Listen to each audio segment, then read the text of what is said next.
Psikologi transpersonal adalah disiplin psikologi yang menelaah topik-topik terkait dengan variasi dimensi-dimensi tingkah laku yang berhubungan dengan pengalaman transpersonal manusia. Menurut psikologi transpersonal, manusia terdiri dari struktur personal dan transpersonal. Struktur personal terdiri dari dimensi intuisi, psikis, mistik, dan integrasi transpersonal.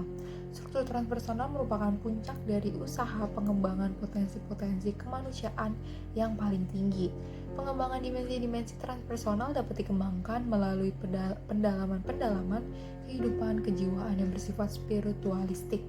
Dalam hal ini, psikologi pendidikan transpersonal mengembangkan potensi-potensi kemanusiaan itu melalui proses pendidikan dengan bantuan keahlian psikologi transpersonal.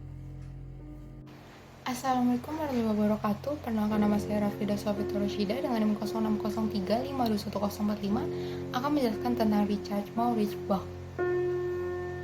Richard Maurice Bach atau yang biasa dipanggil dengan Maurice Bach lahir pada 18 Maret 1837 di Melford, Inggris, dan ia meninggal pada 19 Februari 1902. Ia merupakan seorang psikiater Kanada terkemuka pada akhir abad 19. Seorang petualang selama masa mudanya, Bach kemudian belajar kedokteran. Setelah menjadi psikiater, ia memimpin Asylum Provinsi untuk Insane di London, Ontario. Bach dan teman dari beberapa orang surat yang tercatat di Kanada, Amerika Serikat, dan Inggris. Dan selain itu menerbitkan artikel profesional, Bach juga menulis 3 buku non-fiksi, yaitu Man's Moral Nature, What with Man, Cosmic Consciousness, A Study in the Evolution of the Human Mind, yang merupakan karyanya yang terkenal. Bach terdaftar di Sekolah Kedokteran McGill University di Montreal, di mana ia menyampaikan tesis terkemukanya pada tahun 1862. Meskipun ia berlatih kedokteran umum sebentar sebagai ahli bedah kapal, ia kemudian mengkhususkan diri dalam psikiatri. Dia melakukan magang di London dari tahun 1862 hingga 1863 di University College Hospital yang saat itu ia mengunjungi Perancis. Bach kembali ke Kanada pada tahun 1864 dan menikah dengan Jessie Gird pada tahun 1865. Lalu pada bulan Januari 1876, Bach kembali menjadi pengawas Asylum for the Insane di Hamilton, Ontario, dan pada 1877 ia diangkat sebagai kepala Asylum for the Insane Provinsi di London, Ontario, sebuah jabatan yang hampir ia pegang selama sisa hidupnya. Dalam karyanya dengan narapidana suaka, ia adalah seorang reformis yang mendorong olahraga terorganisir dan apa yang sekarang disebut dengan terapi okupasi. Beberapa perawatan bedahnya terbukti sangat kontroversial. Setelah mengadopsi teori era Victoria bahwa penyakit mental pada wanita sering disebabkan oleh organ reproduksi yang rusak, Bach memulai melakukan operasi pengangkatan organ-organ ini dari pasien wanita. Dia melanjutkan praktik ini sampai kematiannya, meskipun menerima peningkatan jumlah kritik dari komunitas perawatan kesehatan medis. Pada tahun 1872, setelah malam percakapan merangsang dengan temannya Walt Whitman di pedesaan, Richard Bach kemudian melakukan perjalanan kembali ke London dengan kereta. Dia belajar lebih banyak dalam beberapa detik bahwa ilmu iluminasi berlangsung daripada tahun-tahun studi Maurice sebelumnya, dan Maurice belajar bahwa tidak ada penelitian yang bisa diajarkan. Dia kemudian menggambarkan karakteristik dan efek dari fakultas mengalami jenis kesadaran sebagai 1. Penampilan yang tiba-tiba, 2. Pengalaman subjektif cahaya atau cahaya batin, 3. Elevasi moral, 4. Iluminasi intelektual, 5. Rasa keabadian, 6. Kehilangan rasa takut akan kematian, 7. Kehilangan rasa dosa. Pengalaman pribadi Bach tentang keadaan batin memiliki atribut lain yang disebutkan secara terpisah oleh penulis. Rasa alam semesta yang jelas sebagai kehadiran yang hidup, bukan sebagai materi inert yang pada dasarnya tak bernyawa. Kejadian tertinggi malam itu adalah inisiasinya yang nyata dan satu-satunya terhadap tatanan ide yang baru dan lebih tinggi. Tapi itu hanya inisiasinya. Dia melihat cahaya tetapi tidak tahu lagi dari mana itu datang dan apa artinya daripada makhluk pertama yang melihat cahaya matahari. Bach tidak segera mencatat rincian dan interpretasi pengalamannya. Ini dilakukan sampai bertahun-tahun kemudian, dan hanya setelah ia meneliti banyak literatur dunia tentang mistisme dan pencerahan telah berhubungan dengan banyak orang lain tentang subjek ini. Bach kemudian mengembangkan teori yang mengemukakan 3 tahap dalam pengembangan kesadaran. 1. Kesadaran sederhana hewan. 2. Kesadaran diri masa umat manusia, meliputi akal, imajinasi, dan pandangan ke depan. 3. Kesadaran kosmik, fakultas yang muncul yang merupakan tahap berikutnya dari perkembangan manusia. Dalam kesadaran diri ada gradasi di antara individu dalam tingkat perkembangan intelektual dan bakat mereka. Bach juga menganggap bahwa tidak diragukan lagi akan ada gradasi dalam tingkat kesadaran kosmik juga. Di antara efek perkembangan evolusi alami manusia, Bach percaya ia mendeteksi tren sejarah yang panjang di mana konsepsi agama dan teologi telah menjadi semakin tidak menakutkan. Dalam Cosmic Consciousness dimulai dengan bagian 2, Bach menjelaskan bagaimana hewan mengembangkan indera pendengaran dan penglihatan. Perkembangan selanjutnya memuncak pada kemampuan untuk mengalami dan menikmati musik. Bach menyatakan bahwa pada awalnya hanya sejumlah manusia yang dapat melihat warna dan mengalami musik, tetapi akhirnya kemampuan baru ini menyebar ke seluruh umat manusia sampai hanya sejumlah kecil orang yang tidak dapat mengalami warna dan musik. Dalam bagian 3, Bach berhipotesis bahwa tahap berikutnya dari pengembangan manusia ia disebut kesadaran kosmik, perlahan-lahan mulai muncul dan akhirnya akan menyebar ke seluruh umat manusia. Visi Bach tentang dunia sangat optimis. Dia menulis dalam bagian 1, kata-kata pertama, bahwa alam semesta begitu dibangun dan memerintahkan bahwa tanpa ada keadvenan, semua hal bekerja sama untuk kebaikan masing-masing dan semua. Bahwa prinsip dasar dunia adalah apa yang kita sebut cinta dan bahwa kebahagiaan setiap orang dalam jangka panjang benar-benar pasti.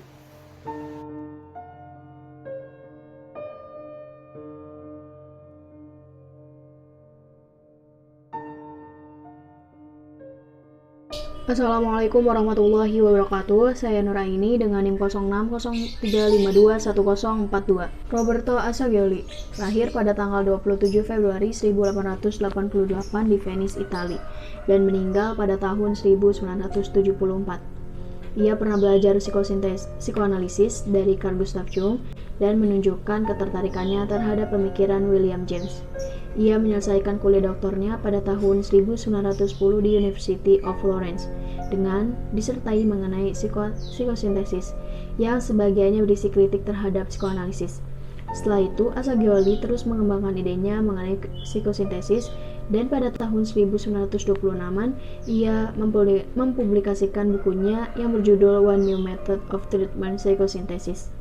Selain itu, Assagioli pun mempublikasikan beberapa artikel mengenai psikosintesis, tertarik pada masalah-masalah spiritual dan suka menjalani yoga atau bentuk-bentuk meditasi lainnya.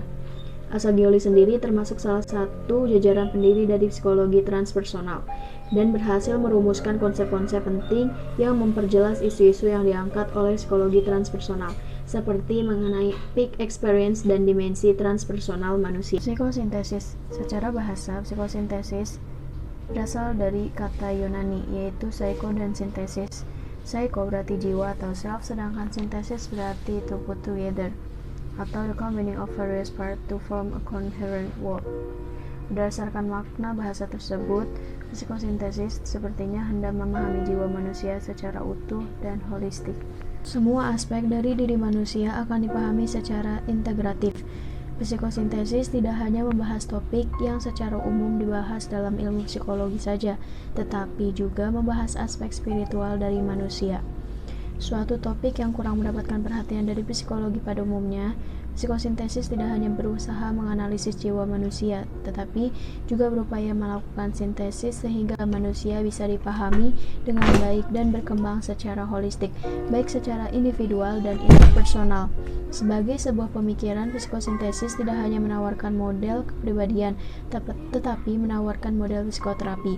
Assagioli mengembangkan psikoterapi yang tidak hanya mengatasi gangguan psikologis yang biasa ditangani psikologi pada umumnya, seperti trauma, depresi, dan lain-lainnya, yaitu tentang personal problems, tapi juga berusaha mengembangkan manusia lebih jauh lagi sehingga menjadi orang yang egonya berfungsi secara penuh dan dimensi spiritual meningkat, atau transpersonal problems.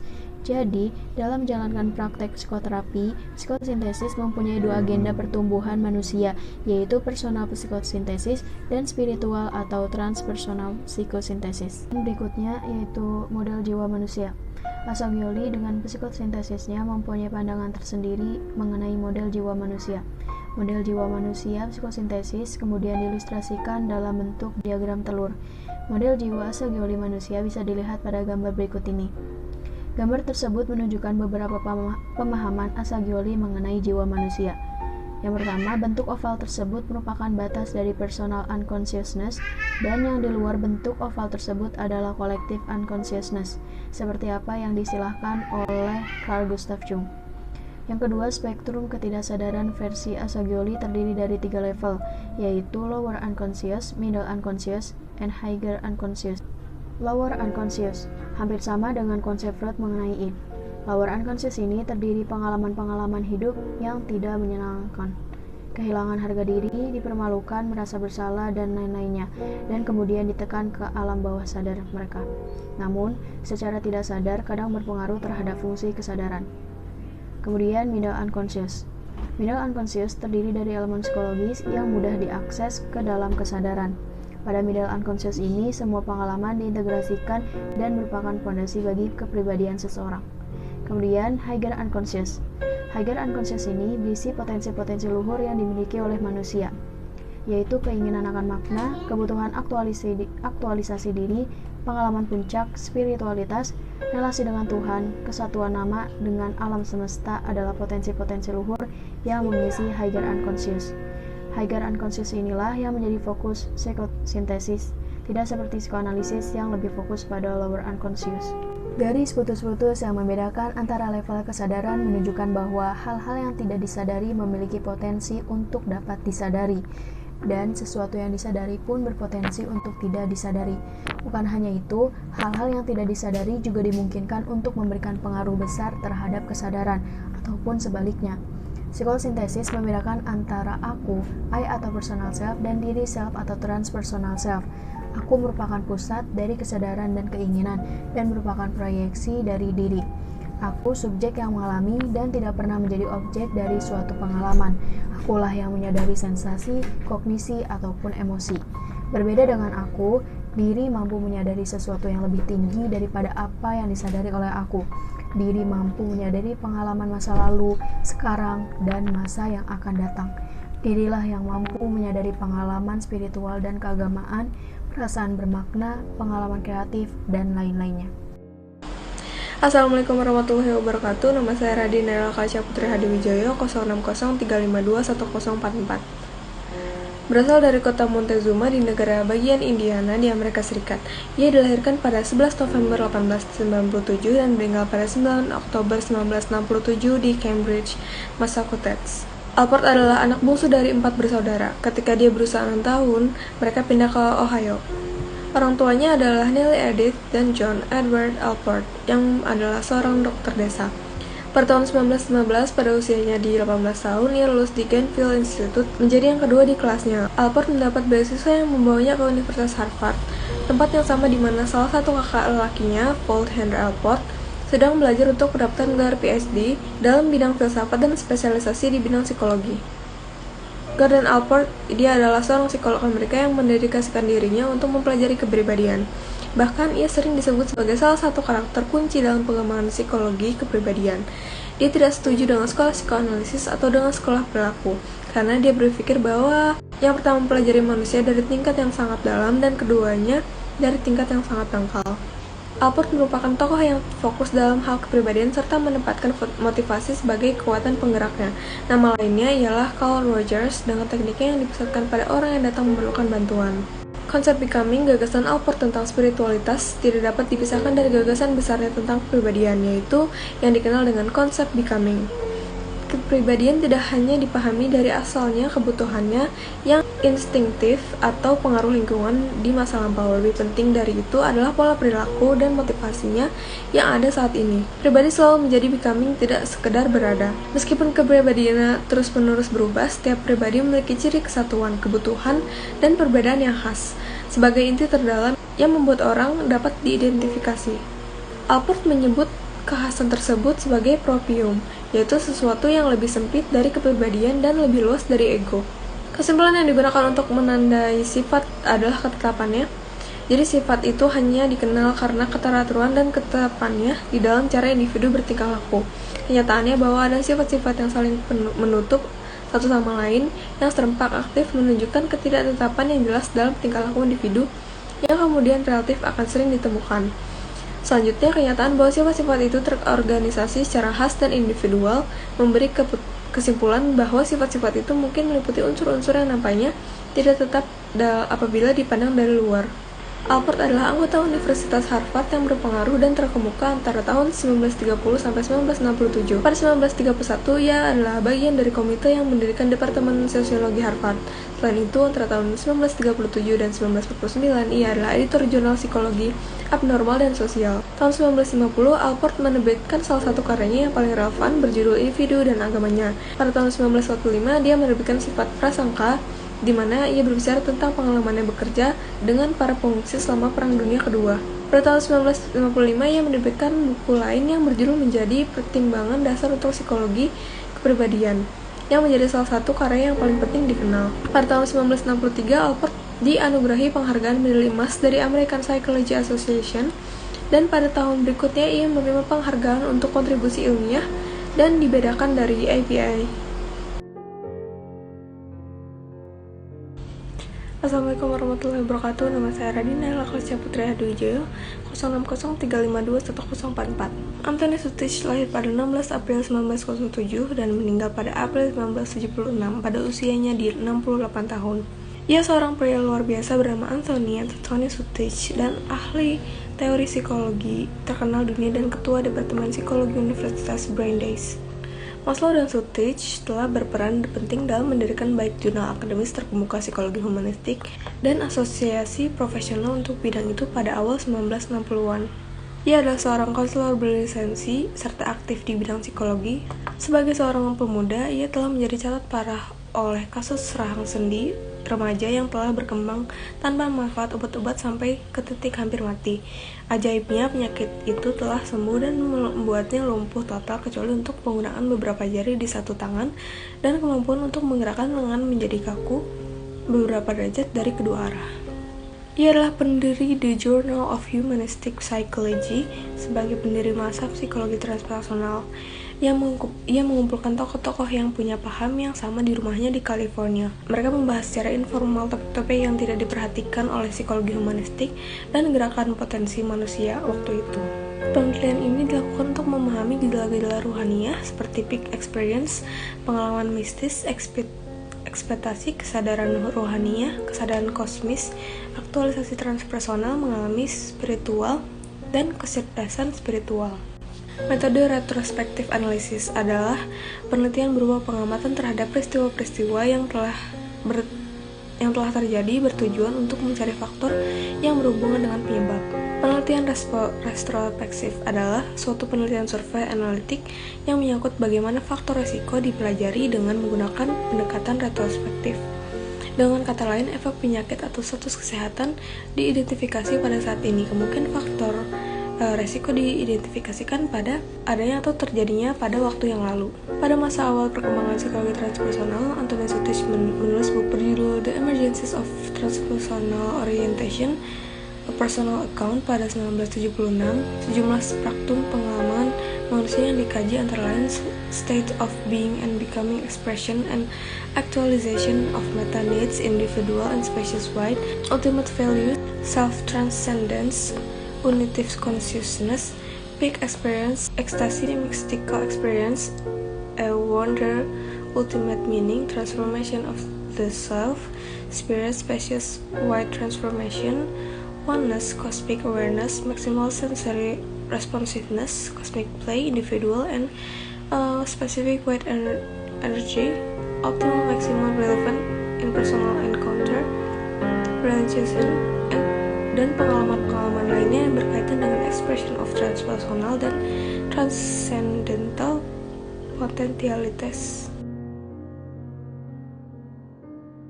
Nama saya Nurma Lydia dengan nomor induk mahasiswa 06035211041. Kali ini saya akan menjelaskan salah satu tokoh psikologi transpersonal yaitu John Rowan. John Rowan lahir pada 31 Maret 1925 di Lowestoft, Britania Raya dan wafat pada 12 Mei 2018 di London. Beliau merupakan seorang penulis Inggris, konselor, psikoterapis, dan supervisor klinis. Rowan bekerja dalam mengeksplorasi psikologi transpersonal dan ia menulis mengenai konsep subpersonal. Beliau menggambarkan pendekatan terapeutiknya sebagai humanistik, eksistensial, otentik, relasional, dan transpersonal. Rowan merupakan psikolog serta psikoterapis individu dan kelompok yang memenuhi syarat. Rowan juga menjadi konselor terakreditasi. Ia bekerja di dalam praktik pribadinya di London. Rowan menyandang gelar PhD dari Middlesex University, lalu ia menjadi anggota kehormatan Dewan Psikoterapi Inggris. Keingintahuannya membawanya untuk mengeksplorasi dan menemukan metode serta praktik lain. Ia menyatukan disiplin ilmu yang berbeda dengan cara yang inovatif. Fokus psikoterapi transpersonal yang membedakan dari psikoterapi lainnya yaitu pada pengembangan diri menuju sesuatu yang berhubungan dengan spiritualitas. Rowan 2002. Kontribusi John Rowan adalah setelah terpapar pada ide-ide radikal sosial dan politik memberinya energi dan menuntunnya mencari cara lebih jauh di mana ide-idenya dapat digunakan dan dikembangkan dalam terapi sehingga ide tersebut dapat dibagikan secara luas. Bismillahirrahmanirrahim. Assalamualaikum warahmatullahi wabarakatuh. Sebelumnya perkenalkan, nama saya Parameswari Askia Putri dengan NIM 0603521043 akan menjelaskan salah satu tokoh psikologi transpersonal yaitu Charles Sturt. Siapa sih Charles Sturt itu?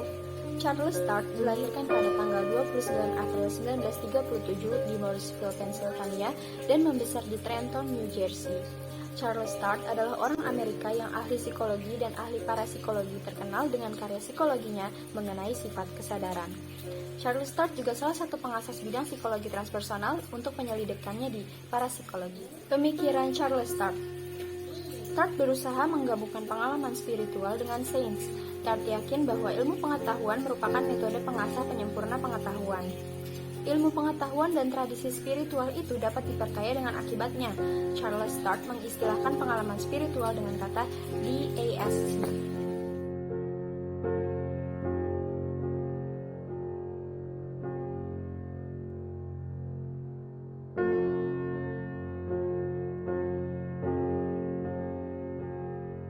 Saya Parameswari Askia Putri dengan NIM 0603521043 akan menjelaskan salah satu tokoh psikologi transpersonal yaitu Robert Frager. Riwayat hidup Robert Frager. Robert Frager lahir dari keluarga Yahudi di California, Amerika Serikat pada tanggal 20 Juni 1940. Frager adalah salah seorang psikolog sosial Amerika yang mendirikan Institute of Transpersonal Psychology yang sekarang bernama Sophia University. Frager memeluk Islam pada tahun 1981 dan dia juga seorang guru sufi atau syekh. Dia adalah presiden terakhir asiologi transpersonal. Karir Robert Frager. Frager dikenal dengan karya perintisnya di bidang psikologi transpersonal dan atas perannya dalam mendirikan institusi pendidikan pertama di negara yang didedikasikan untuk bidang penelitian dan praktek yang baru ini. Dia juga mengajar kursus psikologi spiritual dan The Wisdom of Islam di Universitas Filosofis Online dan juga dalam program MA online dari Graduate School of Consciousness Studies Holmes Institute 95. Dari uraian di atas, terlihat bahwa berkat kerja keras Robert Frager membangun karirnya sehingga banyak prestasi serta jabatan yang sekaligus dapat ia sandang sebagai seorang muslim. Pemikiran Frager. Menurut Frager, hati manusia merupakan makhluk spiritual dan misteri. Hati inilah tidak dapat dipisahkan dengan lainnya, bahkan hati saling berkaitan dan saling mempengaruhi. Hati manusia juga memiliki gradasi kondisi yang menandakan tingkat spiritualitasnya. Frager membagi gradasi tersebut menjadi 4 bagian, yakni ada dada, ada hati yang lebih dalam, dan lubuk hati terdalam. Konsep tasawufnya tidak hanya dipersembahkan untuk tujuan ilahiyahnya semata, namun juga untuk memperbaiki keimanan umat Islam yang sudah kacau. Hal inilah yang membuat kesulitan untuk membedakan antara ajarannya tentang teologi dan tasawufnya. Dan di sini ada beberapa karya Robert Frager, di antara lain ada Essential Sufism, ada Personality and Personal Growth, ada Sufi Talks, Teaching of an American Sufi Sheikh, ada Teorias de Personalidade, ada Heart, Self and Soul, dan salah satu karya terbaiknya Psikologi Sufi untuk transformasi hati, diri, dan jiwa, dan obrolan Sufi.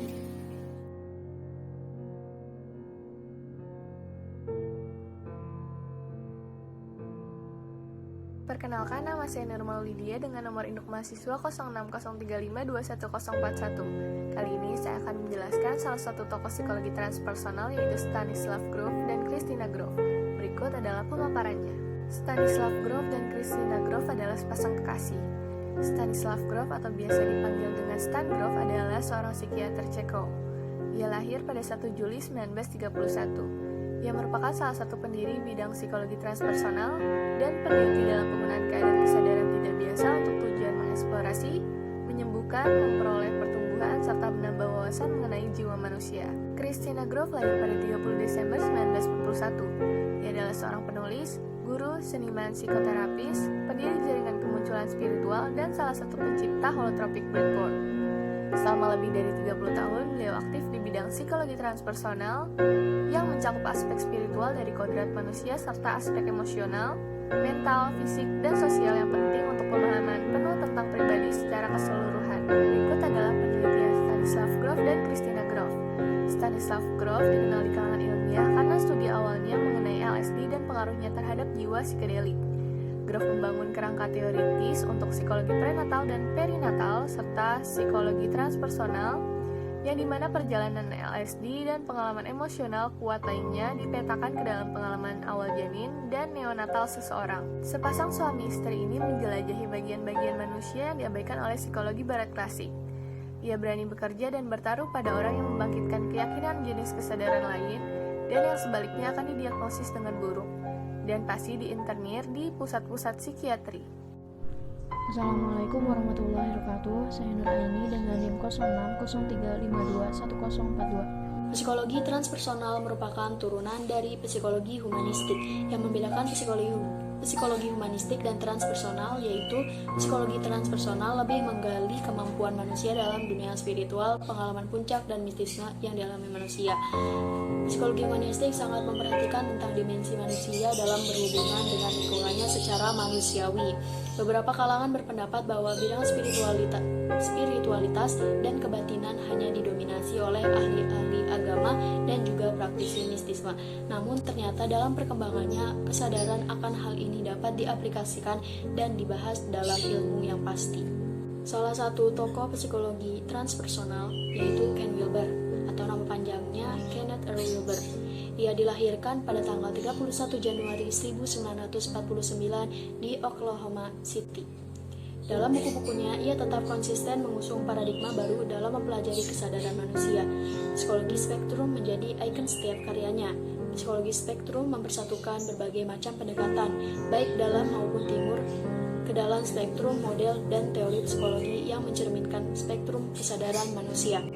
Beberapa tingkat kesadaran dikaitkan dengan tingkat-tingkat psikoterapi yang sesuai seperti tingkat ego, biososial, eksistensial, dan tingkat transpersonal. Dalam menyempurnakan gagasan psikologi spektrum, Wilber menyusun hierarki ontologisme yang mendasari tingkatan-tingkatan spektrum kesadaran manusia, antara lain physical unconsciousness atau fisik ketidaksadaran, biological atau biologis, psikologikal atau psikologis, kausal sebab-sebab, subtle atau halus, all-time consciousness, all-time kesadaran. Berikut beberapa karya-karya Ken Wilber, yaitu Spectrum of Consciousness. Buku ini menjelaskan bahwa kesadaran manusia itu ibarat spektrum dengan panjang gelombang yang berbeda-beda. Menurutnya, tidak ada satu pendekatan psikologi yang dapat menjelaskan spektrum kesadaran tersebut dengan baik. Ia mengusulkan dengan cara integral psikologi yang dapat menjelaskan spektrum kesadaran manusia tersebut. Pada tahun 1995, ia menulis buku dengan judul Sex Ecology Spirituality, dan pada tahun 1996 ia menulis buku dengan judul A Brief History of Everything. Pada tahun 2000, ia menulis buku berjudul A Theory of Everything. Wilber memandang bahwa teori-teori yang berasal dari dunia barat dan timur tersebut sebenarnya bisa saling melengkapi, dan hal inilah yang mendorong Wilber untuk membuat teori yang dapat mengintegrasikan teori-teori tersebut, kemudian dinamai dengan integral teori. Wilber ingin menyatukan antara seni, moral, dan sains atau keindahan, kebaikan, dan kebenaran. Menurut teori integral, semua pengalaman manusia bisa dipahami dengan menggunakan 4 kuadran. Setiap kuadran disebutnya dengan istilah holon. Yang dimaksud dengan holon tersebut ialah secara singkat, apapun di satu sisi bisa merupakan entitas yang mandiri atau individual, namun di sisi lainnya juga merupakan bagian dari entitas lain yang lebih besar atau kolektif. Berikutnya, menurut teori integral Wilber, terdapat 4 perspektif dalam memahami dan menjelaskan suatu realitas, termasuk dalam memahami manusia, yaitu yang pertama adalah individual interior, subjektif atau intensional. Yang kedua adalah kolektif interior, intersubjektif atau budaya. Yang ketiga, individual exterior atau objektif atau behavioral. Yang keempat, kolektif exterior, interobjektif atau sistem sosial. Selanjutnya adalah line of level of development. Setiap holon memiliki lines of development-nya masing-masing. Yang dimaksud lines di sini adalah kecerdasan-kecerdasan yang berkembang menurut tahapan tertentu, semacam multiple intelligence. Line juga meliputi banyak aspek seperti kecerdasan kognitif, interpersonal, moral, emosional, estetik, musikal, spesial, logikal matematikal, spiritual, dan lain-lainnya. Masing-masing line memiliki level atau tahap perkembangannya masing-masing. Level perkembangan kecerdasan kognitif yang dikembangkan seperti yang dikembangkan oleh Piaget, atau level perkembangan moral seperti yang dikembangkan oleh Kohlberg. Konsep berikutnya yaitu state of consciousness. Menurut Wilber, pengalaman sadar manusia bukan domain holon, subjektif saja, tapi domain semua holon. Kesadaran individual memengaruhi dan dipengaruhi juga oleh kesadaran kolektif. Assalamualaikum warahmatullahi wabarakatuh. Perkenalkan, nama saya Rafida Sofita Roshida dengan 50603521045 akan menjelaskan tentang George Ferrer. George Ferrer lahir pada 30 Oktober 1968 yang merupakan seorang psikolog Spanyol yang berbasis di Amerika Serikat dan pemikir partisipatif terkenal karena karyanya menjembatani teori partisipatif dengan psikologi transpersonal, studi agama, pendidikan integral, dan seksualitas dan hubungan intim. Ferrer adalah mantan profesor psikologi di California Institute of the Integral Studies, San Francisco, di mana ia pernah menjabat sebagai ketua Departemen Psikologi Timur Barat. Ferrer memperoleh gelar psikologi klinis pada tahun 1991 dari University of Barcelona, dan ia belajar tahun terakhirnya sebagai sarjana Erasmus di Cardiff University, Wales, Inggris, di mana ia dianugerahi George Westby Prize untuk esai terbaik yang ditulis oleh seorang mahasiswa sarjana. Sekembalinya ke Barcelona, Komisi Universitas dan Penelitian Dewan Catalonia memberikan Ferrer Research Training Fellowship untuk melakukan penelitian doktoral tentang elektrofisiologis dan hemimpirics after effect of mindfulness meditation. Selama waktu ini, ia mengajar kelas pertamanya tentang psikobiologi di School of Psychology of University of Barcelona setelah menyelesaikan bagian empiris dari penelitian doktoralnya pada tahun 1993. Ferrer melakukan perjalanan ke Amerika Serikat untuk mengejar gelar PhD lain di California Institute of Integral Studies di bawah naungan program fellowship Yayasan La Caixa yang bergengsi pada tahun 1998. Ia mulai mengajar di CHIS dan Institute of Transpersonal Psychology pada tahun 2000. Ia menjadi fakultas inti di CIIS.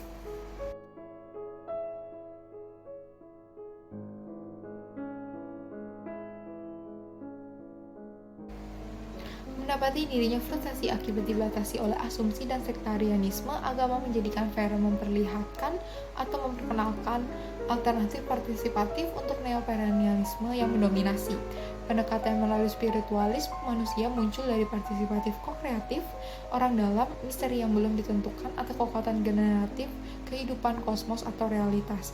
Dia juga berpendapat bahwa peristiwa partisipatif spiritual dapat melibatkan seluruh rentang kemampuan epistemik dengan penyebaran kreatif misteri dalam memperlakukan atau membawa keluar dari pluralitas dunia agama ontologis kaya. Melalui proposal tersebut, Ferrer berusaha untuk menghindari pengurangan agama pasca atau modernis sekuler menjadi artefak budaya dan privilege agama dari satu tradisi sebagai superior atau pragmatik. Pada tahun 2017, Ferrer menerbitkan Participation and the Mystery, menerapkan pendekatan partisipatifnya ke berbagai disiplin ilmu dan isu-isu kritik dari praktik integral hingga pertanyaan tentang klaim supranatural. Dari visi enzimogenik hingga pengajaran pasca sarjana mistisme, dan dari pluralisme agama hingga pendidikan integral untuk menumbuhkan spiritualisme yang diwujudkan tanpa disosiasi, misalnya mengarah ke pelecehan seksual, guru spiritual. Ia mengusulkan sumpah bodhisattva integral di mana pikiran sadar meninggalkan pembebasan penuh sendiri sampai tubuh dan dunia utama dapat bebas juga. Adapun pluralisme agama, ia berpendapat bahwa berbagai pendekatan untuk keragaman agama, eksklusifme, inklusifme, dan pluralisme ekumenis dapat terletak di sepanjang kontinuum, mulai dari bentuk narsisme spiritual yang lebih kotor, hingga yang lebih halus yang pada akhirnya mengangkat tradisi atau pilihan spiritual yang disukai sebagai seseorang yang superior. Selanjutnya, dengan cara yang sama bahwa gerakan transgender mendeskonstruksi biner gender, Ferrer mengusulkan bahwa langkah paralel harus diambil dengan biner gaya relasional. Ferrer menciptakan istilah nougami sebagai cara untuk merujuk pada beragam pilihan relasional di luar biner mono atau poli. Dia juga menguraikan sikap pluralis kritis yang menghindari hierarki universal antara monogami, non-monogami, dan nougami, serta menyediakan alat untuk kearifan kritis untuk menilai gaya relasional.